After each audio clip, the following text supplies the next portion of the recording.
Après d'intenses combats, le puissant FARDC ont infligé de lourdes pertes aux éléments RDF M23 et ses supplétifs dans la localité de Bouaya près de Pinga. L'ennemi est contraint de quitter cette localité car la pression civile empêche une quelconque réorganisation. Selon des sources locales, alerte maximale côté ennemi.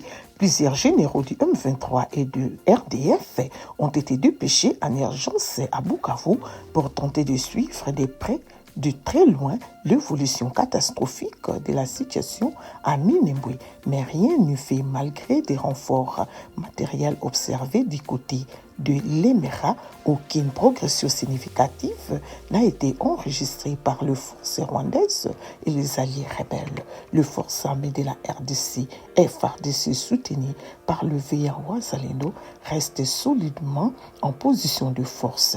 À l'heure actuelle, nos braves soldats se trouvent seulement à 5 km du centre de Minembwe, tenant fermement le terrain et imposent leur loi. La pression s'intensifie sur le groupe Twirwaneho et Red Tabara, alliés de l'FCM23, dont le haut plateau d'Ouvira et Fils, après la reprise de plusieurs localités dont Mazango, Kagenge et Kalongi par le FARDC, appuyé par l'Oazalendo.